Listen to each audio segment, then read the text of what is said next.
Suivez désormais sur la chaîne YouTube Prophète Yanzambé, votre émission Long Chemin, un bon moment de l'exhortation, prédication, miracle, avec le prophète Yanzambé. Abonnez-vous massivement, que Dieu vous bénisse.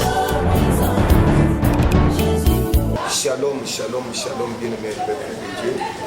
Nous nous sur Zola de Bisso. Zola de Katia, Biro Nayo, Chambre Nayo. Zambé na Bisso a Pambola Binomi. Bande Kobonanda Nano, extrait Oyo, il y a témoignage. Après tout ça, on après. Régis peut se témoignage. La personne qui m'a merci d'avoir battu le Moïnanga pour banda 2009, si la commune l'année 2020, c'était pas facile parce que on a coupé un ango et ça quand Zambé, ceux qui nous embêtaient, ils ont commis qu'on a qui vraiment malade, mais Dieu m'a guéri. Donc pour vous dire que non, notre Dieu guérit toutes sortes de maladies. Quand il va commis centre Siloé, l'intercession Siloé pour voir clair, donc il faut qu'on a clair que Zambo habite sa maladie. Habite ici au Monanga, à Kangolinga na maladie. Et on a fait ça ensemble, on a merci. On a glorifié comme on a eu, que son nom soit glorifié au nom de Jésus-Christ. Amen. Ok, go. Bote papa. Centre de cette intercession. Donc, je sais que Tolanda qui a encore Kandingi ou Tolanda la télévision. Tolanda qui tout le monde couillé pour vivre au Nini Zamba Sankata au monde. Nous allons t'inviter.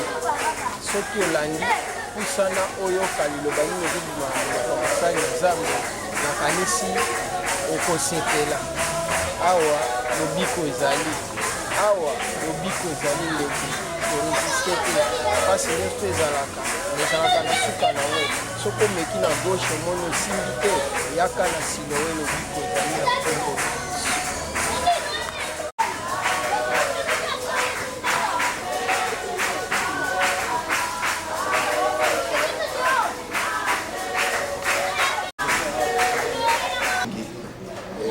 Ezali oyo wabinongo lingaka mingi prophète Yanzambé kukula responsable ya église Siloé Ngilingiri. Bien-aimé dans le Seigneur, église Siloé tozwami na commune ya Ngilingiri na avenue Lokolenge 175. Bien-aimé mwana na Nzambe na banzi bako pese biso mwa annonce na biso kofutani na ngai.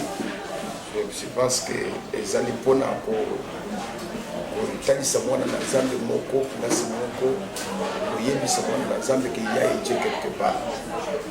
Bien aimé, je pense que la fois passée ton solo la kanabino na ba réseaux sociaux na télévision na yo na ndako na yo na chambre na yo na yebisa kibino que kokota ane ya sika ezali kosilisa ngula te. Na yebisaki bino émission Long Chemin ezali émission oyo eyaka mpona koédifier badéfi oyo esi ekuba oyo esi ekoma na suka. Ezali émission Long Chemin oyo eya mpona kotalisa bato ke y a un Dieu quelque part. Bien-aimé dans le Seigneur, je pense que ton sololaki la fois passée, ton sololaki, pena yebisa kibino, likambu ya mulai ya nzela, lelo ezana bato bele basolo ba si je savais, soki na yebaka, na lingaki na kutana na mwana mobali ote, soki na yebaka, mwasi oyo, na lingaki na kutana na yete, soki na yebaka, basolo ba si je savais men likambu bakambu ese baby. Lelo ezana bato bele bien aimé. Afwandi na kati ya ndako, afwandi na kati ya biro na ye, me makanisi eza na biro te, makanisi ese bimi libanda. Soko meki kotuna mutu oyo pona nini lelo komi boye ndenge ya koyebisoke mwasi oyo naza na ye, akoyebisoke mobali oyo nga naza na ye, soki mobali oyo te nga nalingaki naza na oyo naza lelo te. Toza na mukanda ya Jonas chapitre 1, tozali kobanda à partir ya premier verset. Jonas chapitre 1. Thème na biso central kobosa na te ezali kobluba long chemin. Long chemin ezali tema na biso oyo tozali kolobela soki okoti meme na YouTube okoti na réseaux sociaux soki olingi ozwa biso makambo nyonso batémoignage banini activité ya église na biso beta kaka prophète ya Nzambe okomona déjà chaîne na biso ekobima na wana okosabone po banda kozwa baprogramme na biso nyonso toza na Jonas chapitre 1 tobandi na premier verset Jonas 1 premier verset nous lisons la parole de Dieu au nom de Jésus-Christ tozotanga na kombo na Yesu. La parole de l'Éternel fut adressée à Jonas, fils d'Aminatai, à ces mots. Deuxième verset. Criez contre elle, car sa méchanceté est montée jusqu'au mois. 3. Et Jonas se leva pour avoir. Mais l'Éternel le fit souffler sur la mer un vent impétueux et il s'éleva sur la mer une grande tempête. Les navires menacés awa ezali kambu ya mokaneka moko babengi ye Jonas. Bien-aimé dans le Seigneur, Jonas azalaki problème na Nzambe. Bible ezoloba ke lokola Jonas azalaki problème na Nzambe, Nzambe ayebisaki Jonas ke Jonas ngai naza na posa natinda yo na mboka moko okende koyebisa mboka wana okende konganga pona mboka wana oyebisa bango ke masumu na bino eleki ya lona siliki oyebisa bango ke ngai Nzambe nazosepela lisusu te na bisaleli na bango tango koyebisa bango na nzela na yo Jonas bato bakomobola mitema na mboka wana. Bien-aimé dans le Seigneur, Biblie ezoloba ke Jonas lera yoki maluba wana Jonas alobi ke ngai na kokende te. Jonas akomi mutu ya basentima. Jonas aza mutu moko yake oyo Nzambe alobi ya kosala yango te. Ndenge ozomona lelo na Congo na Kinshasa combien ya bapaster oyo lelo bazolanda lisu volonté ya Nzambe te. Pasteur oyo azolinga asepelisa sikoyo bandimi soki ngai na bimisi likorodo nde munji nasepeli na kozala na bandimi ebele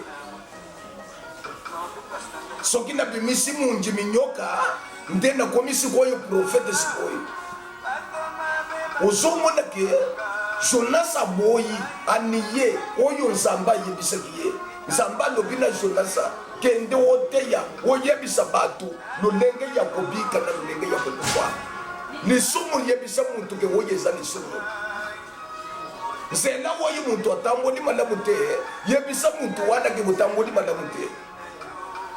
Lelo combien ya bapaster na Kinshasa nani akoteya lisusu lelo sur la repentance tala ba campagne ebele bazosala na Kinshasa lelo nani akoki koyebisa munjimi ke bongola motema yo so monene kwa ezakaka yaka ozwa tikotaka soko ye kozwa tikotaka pasteur oyo nda komiko biso tikotaka kosala tikotaka ba mususu bakomi ko bimisa ba mbongo na kati ya banda azona baketana na se ambeto na yo mbongo ezawana na bimiseli yo mbongo tana na se ya tombola kose na yo ba magicien bientôt là Jésus-Christ azoya.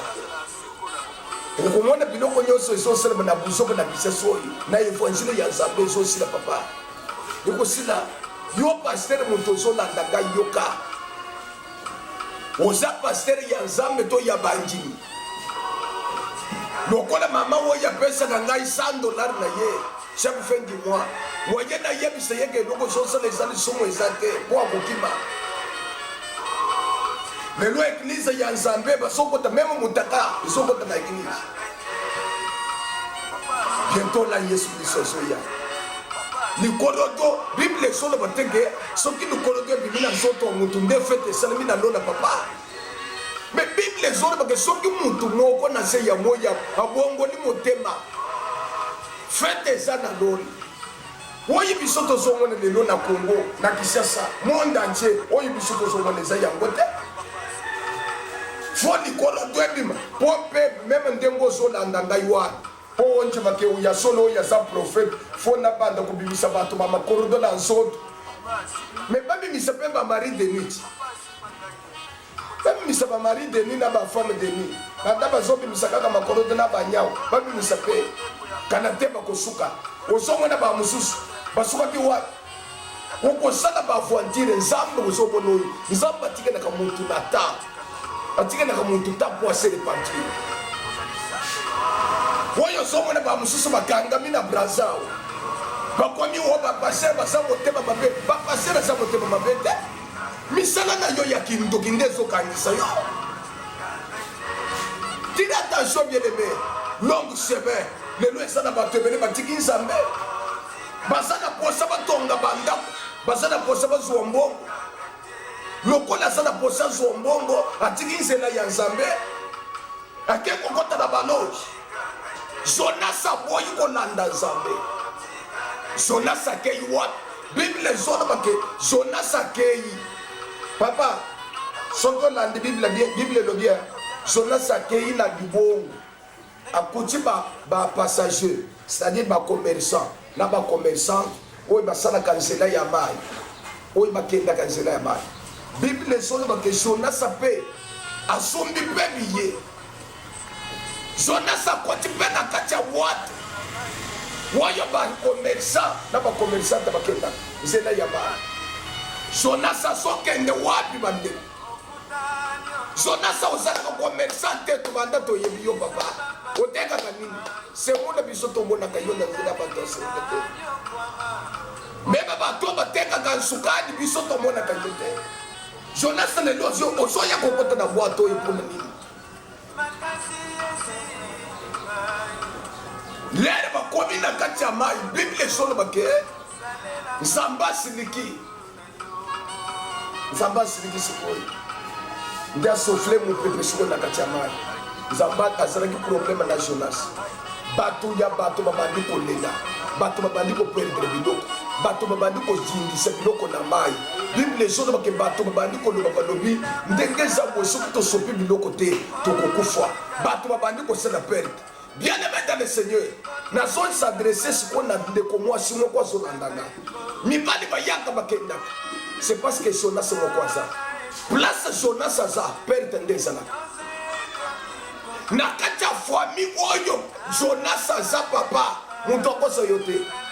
Mabale zala kate oko comprendre na sidewa. Mabale zala kate basi kitoko basa na katia famille. Mais mariage ezate. Mi bali kitoko batangi classe. Ya bangwa klasi eza ya kotelema na balabala baboto na bamoto ya bana ya bato balongola ka bato mini na butu na zela waya wingi kono bake Jonas moko aza na kati ya moto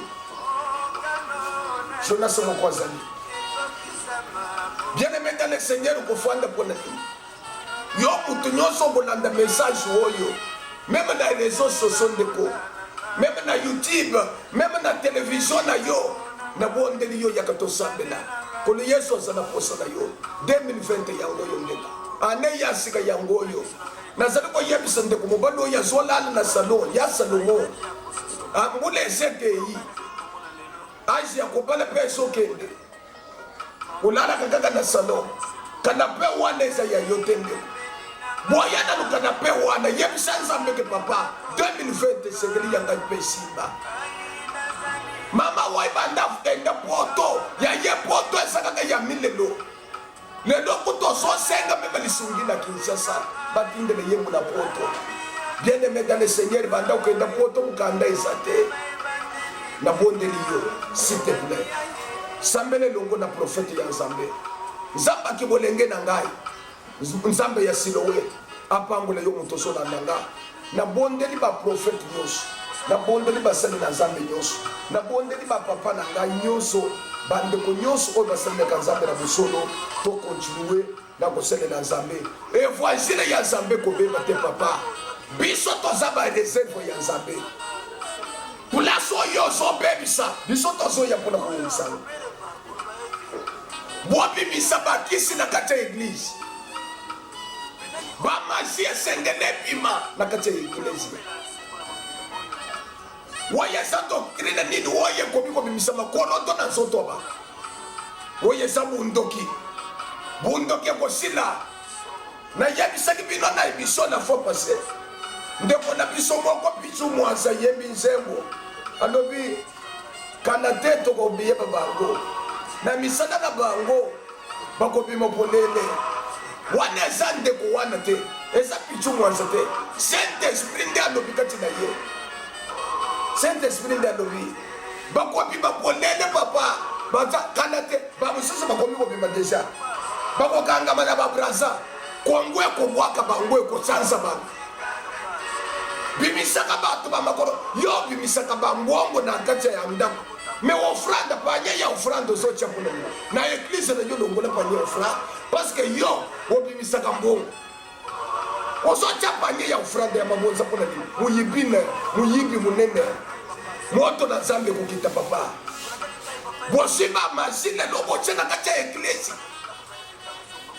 yesu azoya kono na ngai yesu masiya nzambe ya tata na ngai évêque Pascal mokona pambola bino yo moto nyonso na ngai nzambe apambola bino makasi tokutani mbala ya nsima soki olingi okutana na biso to obenga biso numero eza kaka moko c'est 082 074 84 90 082 074 84 90 ezali oyo wa bino bolingaka mingi prophète ya nzambe pupula l'homme de feu responsable ya église Siloé centre d'intercession Siloé ngilingili toza wana mpona koservir bino bana na nzambe nyonso badisani ya nzambe nyonso nzambe na ngai apambola bino na bosani te mon père spirituel respect nzambe apambola bino tokutani prochainement bye Bilamukulu aye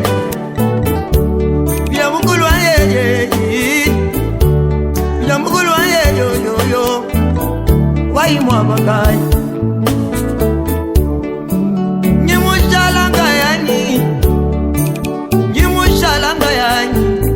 Ishala nyimushalanga yani Jila mwaji Mosumba mbenga mamu